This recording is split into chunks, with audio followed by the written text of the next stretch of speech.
সুপ্রিয় শিক্ষার্থীরা, আসসালামু আলাইকুম। আমরা আজ আপনাদের সামনে উপস্থিত হয়েছি অনার্স সেকেন্ড ইয়ারের ইংলিশ নন ক্রেডিট বিষয়ের আপনাদের এখানে কিভাবে মার্ক ডিস্ট্রিবিউশন হবে, কতক্ষণ সময় থাকবে সেই বিষয়ে কথা বলার জন্য। আপনারা জানেন আপনাদের অনার্স সেকেন্ড ইয়ার ইংলিশ একটা নন ক্রেডিট সাবজেক্ট।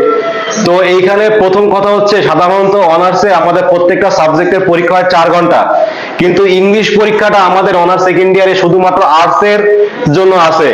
এইখানে আমাদের ইংলিশ পরীক্ষাটা হবে হচ্ছে 3 ঘন্টা, আর এখানে মার্ক থাকবে হচ্ছে 100। তার মানে এই ইংলিশ পরীক্ষায় আমাদের কোনো ইনকোর্স থাকবে না। সাধারণত অন্যান্য সাবজেক্টে যেমন ইনকোর্স থাকে, ইংলিশে আমাদের কোনো ইনকোর্স থাকবে না। আমাদের এটা সরাসরি 3 ঘন্টার একটা 100 মার্কের পরীক্ষা হবে। আর এটা নন ক্রেডিট সাবজেক্ট হয়, আপনার এখানে পাস করতে হবে, আর এখানে পাস মার্ক হচ্ছে আপনার 40-এ। এর কোনো রেজাল্ট আপনার হচ্ছে ওইরকম ভাবে আপনার রেজাল্টে দেবে না, আর কোনো যোগ্য হবে না। এটা হচ্ছে আপনার পাস করতে হবে, এটা পাস না করলে আপনার কিন্তু সার্টিফিকেট বের হবে না। তো আমরা আজকে কথা বলবো যে আমাদের অনার্স সেকেন্ড ইয়ারে ইংলিশে কি কি আসে, সেই টপিকস গুলো নিয়ে আমরা আজকে একটু কথা বলবো, যে আমাদের পরীক্ষায় 100 মার্কের কি কি থাকবে সেইটাই একটু আগে আমাদের জানতে হবে। তারপরে আমরা ধারাবাহিকভাবে এরপরে যে বিষয়গুলো আছে, গ্রামার টপিকস গুলো আছে, ওইগুলো নিয়ে আমরা একটা একটা করে আলোচনা করব পর্যায়ক্রমে। প্রথমে আমাদের ইংলিশে কি থাকবে, প্রথমে আমাদের একটা আনসিন প্যাসেজ দেওয়া থাকবে। আনসিন প্যাসেজ দেওয়া থাকবে 20 মার্কের। আনসিন প্যাসেজ দেওয়া থাকবে 20 মার্কের। এই প্যাসেজটা পুরোপুরি আনকমন। এই প্যাসেজ আপনার কাছে কমন পড়ার সম্ভাবনা খুবই কম। এই প্যাসেজ লেখার কিছু নিয়ম কানুন আছে, সেই নিয়ম কানুনের উপরে বেস করে আপনার এই প্যাসেজটা আপনার করতে হবে। এইখানে প্রথমে কি কি থাকবে, এখানে আপনার 3টা কোশ্চেন দেওয়া থাকবে। 3টা কোশ্চেন দেওয়া থাকবে। 3টা কোশ্চেনে থাকবে হচ্ছে আপনার 2 মার্ক করে, 6। এরপরে হচ্ছে আপনার main idea and supporting ideas. Main idea and supporting ideas এইখানে থাকবে হচ্ছে আপনার 2, 2, 4। দেখুন, এই যে মেইন আইডিয়া এটা হচ্ছে আপনার 2 মার্ক, আর সাপোর্টিং আইডিয়াস এটা হচ্ছে আপনার 4 মার্ক, 2 মার্ক, টোটাল হচ্ছে আপনার 4। এরপর থাকবে হচ্ছে ওয়ার্ড মিনিং। ওয়ার্ড মিনিং বলতে বোঝায় আপনার সিনোনিম লিখতে হবে, সাথে হচ্ছে আপনার একটা মেক সেন্টেন্স করতে হবে। ওয়ার্ড মিনিং এ থাকবে হচ্ছে আপনার 5 মার্ক। আর থাকবে হচ্ছে একটা সামারিতে থাকবে হচ্ছে আপনার 5 মার্ক। এই ইংলিশ আপনাদের করতে গেলে, আমরা যে কোনো সাবজেক্ট পড়তে গেলে আমাদের অবশ্যই আগে জানা উচিত যে ওই সাবজেক্টের ভিতরে আমার কি কি আছে সেইটা আগে জানতে হবে, তারপর সেইটা একটা একটা করে আমাদের কমপ্লিট করতে হবে। তো আমাদের প্যাসেজের ভিতরে, আনসিন প্যাসেজের ভিতরে এই 4টা টপিক থাকবে। এই 4টায় হচ্ছে 20 মার্ক। এই প্রত্যেকটা লেখার কিছু নিয়ম আছে, যেমন কোশ্চেন লেখার কিছু নিয়ম আছে, main idea and supporting ideas লেখার কিছু নিয়ম আছে। সেই নিয়মগুলো আমরা শিখাবো আস্তে আস্তে ক্রমান্বয়ে। ওয়ার্ড মিনিং লিখতে হবে, আর এই সামারি থাকবে হচ্ছে 5 মার্ক, টোটাল এই 20 মার্ক আনসিন প্যাসেজের ভিতরে। এরপরে আসি আমরা গ্রামার পার্টে।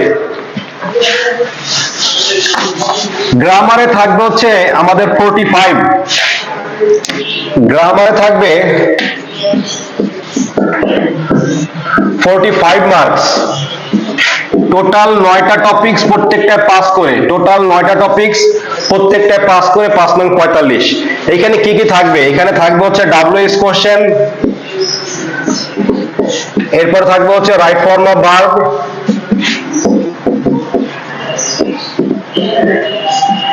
এরপর থাকবে কারেকশন, এরপর থাকবে চেঞ্জ ওয়ার্ড, এরপর থাকবে হচ্ছে আর্টিকেল, এরপর থাকবে পাংচুয়েশন, এরপরে থাকবে রিয়ারেন্স, এরপরে থাকবে synonym antonym, synonyms oblique antonyms. আচ্ছা, এরপরে থাকবে হচ্ছে ট্রান্সলেশন। এই 9টা টপিকস থাকবে আপনার, এ থেকে আই পর্যন্ত 9টা। এই 9টার প্রত্যেকটা আপনার 5 মার্ক করে, 5 নং 45। এই গ্রামার গুলো আপনার আস্তে আস্তে করে প্রত্যেক ক্লাসে আমরা প্র্যাকটিস করাবো। এগুলো হচ্ছে আপনার করতে হবে, এই গ্রামার গুলো আপনার শিখতে হবে। এই গ্রামার গুলোই হচ্ছে আপনার টোটাল হচ্ছে এই 45 মার্ক ঠিক মতো করতে পারলেই আপনার মোটামুটি 5 মার্ক হয়ে যায়। আচ্ছা, এই গেল গ্রামার। এরপরে থাকবে হচ্ছে আমাদের রিটেন। রিটেন না মানে হচ্ছে আমাদের লিখতে হবে, আমাদের মুখস্থ করতে হবে কতটুক সেটা একটু আমাদের বুঝতে হবে। এবার আসি আমরা রিটেনে। রিটেনে কি কি থাকবে? রিটেন সেকশন, এইখানে থাকবে হচ্ছে আমাদের 35 মার্কস থাকবে, 35। এইখানে প্রথমে আমাদের একটা প্যারাগ্রাফ থাকবে, প্যারাগ্রাফ থাকবে হচ্ছে 8 মার্কের। এরপরে থাকবে হচ্ছে এসে থাকবে, এসে কম্পোজিশন না, এসে থাকবে, এসেতে থাকবে হচ্ছে 15। এরপর থাকবে একটা application, application public formal letter বলি আমরা যেটাকে, আরেক নাম ফর্মাল লেটার, এটাই থাকবে হচ্ছে 8 মার্ক। আর একটা থাকবে হচ্ছে নোটিশ, পোস্টার অথবা অ্যাডভার্টাইজমেন্ট, এইটা থাকবে আমাদের টোটাল। এখানে থাকবে হচ্ছে 4 মার্ক। এই তিনটে টপিক থেকে যে কোনো একটা লিখতে হবে, এটাই থাকবে হচ্ছে 4, 8 4 12, 7 4 35। এই আমাদের রিটেনে হচ্ছে 35 মার্ক থাকবে।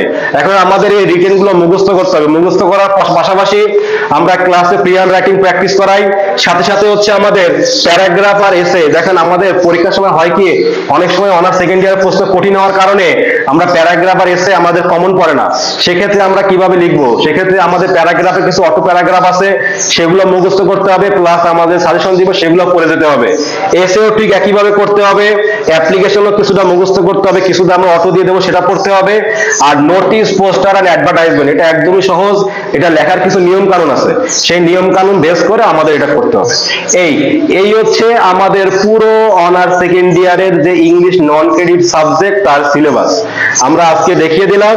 ইনশাআল্লাহ পরের ক্লাসে আমরা ধীরে ধীরে করে প্রত্যেকটা গ্রামার টপিক, প্রত্যেকটা টপিকস নিয়ে আস্তে আস্তে আলোচনা করব। আজকের মতো সবাইকে ধন্যবাদ। আসসালামু আলাইকুম।